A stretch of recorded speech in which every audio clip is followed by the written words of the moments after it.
This guy left America heading into a recession and has faced less criticism than Trump. Why am I not surprised that they bought the media? They want us to believe their ideology solves the problems they created. Did you see where he walked out in prime time right after it happened, holding ice cream, right? And the press asked him, "What flavor is it, sir? What flavor?" I think it's vanilla and chocolate. That was the question. They don't ask me questions like that.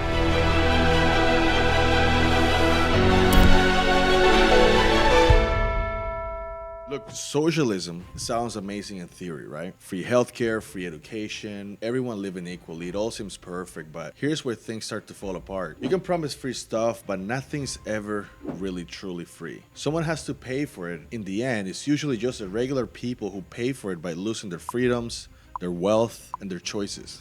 Look, take Venezuela, for example. It used to be a wealthy country with the world's largest oil reserves. Socialists promised prosperity for everyone. And what happened?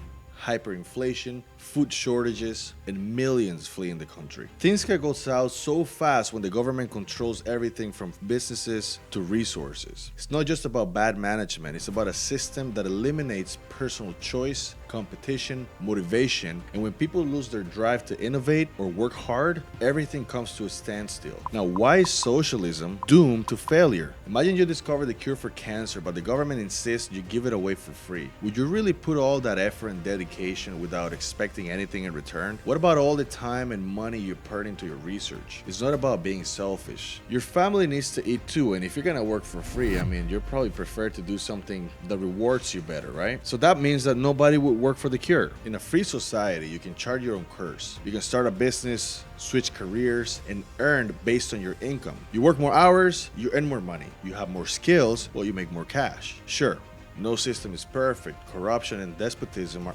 always a risk, no matter what system we use, but the son of a king will always have it easier than the peasant. But look, despite all that, and despite its flaws, capitalism remains the best system we have. Now, socialists and communists, they think the state should control all production and distribution of wealth to ensure the common good, but that's just total bullshit. Like, look, Venezuela, Cuba, Eastern Europe, Asia, people are starving. And why do you think that is? The state, the government, is not after your best interest. They're only looking for themselves. In the US, Mars, and everywhere else, the more the government intervenes, the more control it has over our choices. That's why giving more power to the government is just a horrible idea. Socialism is based on the idea that the state knows what's best for everyone, which usually means fewer choices and opportunities for you and your family. When the government controls everything, you're just another cog in the machine.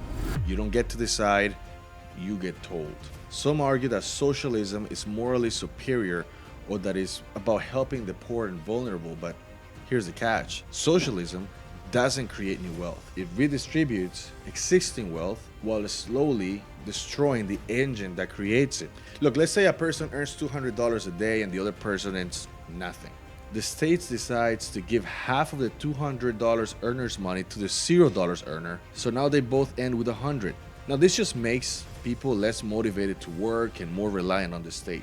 Eventually, what happens is the number of people needing state support just becomes so high that the government has to raise taxes on the working population to support the non-working population. The situation is unsustainable and can lead to disaster.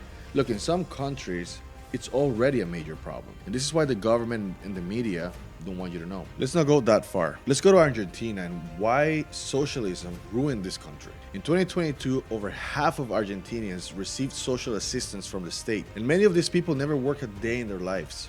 They have no experience, so they'll never be able to get a job. And what do you think would happen to these families if the government support stops? They become dependent of the government. Socialist parties in Argentina have sacrificed the future of half the population to secure votes, staying in power for decades. Meanwhile, the other half must support the inactive population with their money. When socialist ideas take hold, they wreck the economy. Look at every country that's tried socialism. The pattern is the same: economic decline, loss of personal freedom, and a society that can sustain itself. And this isn't just theory, it's history repeating itself over and over and over again. We have countless of examples of failed socialist states, and yet we're trying to replicate their model in North America. We're trying to do this here in Canada and in the United States, and you just can't make this mistake. Socialism in Cuba promised a better future, but it led to widespread poverty and oppression. People there are not free to express themselves, choose their leaders, or access the opportunities that we often take for granted. Here, we can speak out against our leaders, we can protest, and not really have a lot of consequences. But in some socialist country, you can be killed for it. I mean, I'm not exaggerating. If you go to North Korea, there was a person that was protesting, he got executed for trying to communicate to the outside world. And that's what's gonna await us. I mean, look at in the UK, you can't even post memes anymore because you get arrested. How did an ideology meant to promote social equality lead to this? Many socialist regimes have become totalitarian states with absolute control over people's lives. They start by controlling the economy and then move on to controlling thought. And believe it or not, they're already starting to act in our own countries. We just haven't noticed it much. Isn't it funny how most journalists that talk shit about Trump constantly ask these kind of questions to the current president? Mr. President, what did you order? Chocolate chip.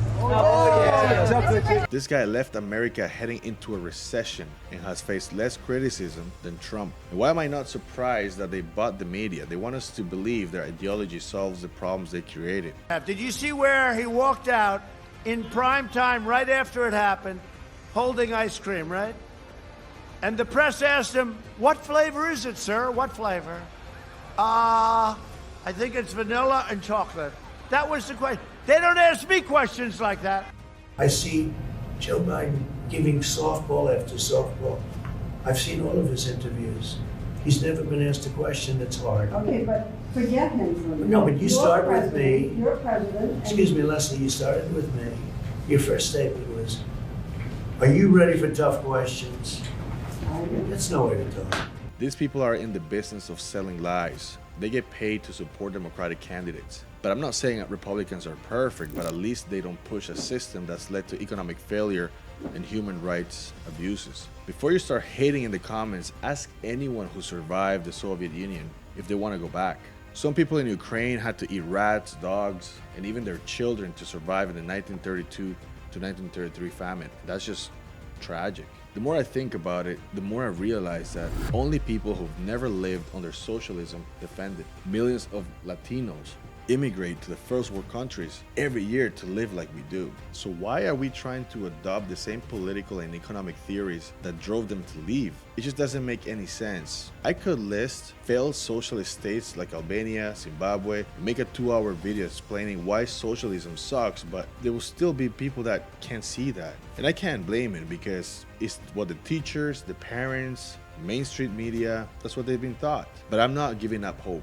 Another huge problem about socialism is that the state is a terrible manager. And I've got a killer example to prove it. If you still want to believe socialism works, you might want to stop watching now, because what I'm going to share with you is going to blow apart any argument that you have for this system. Why is the government a horrible manager of wealth? After World War II, Germany was divided into 4 zones: the US, the Soviet Union, the UK, and France. By 1945, they split into 2 German states: West Germany, backed by the US and its allies, and East Germany, controlled by the Soviets. West Germany embraced a democratic free market system, while East Germany adopted socialism and a centralized economy. And guess what happened? East Germany turned into a total mess. The state ran everything, and state-owned businesses, well, they led to lousy production and shortages of goods. Plus, East Germany had an authoritarian regime that squashed personal freedoms, and it was kind of like what's going on in Venezuela today. In the end, East Germany could not compete with West Germany's living standards and economic development,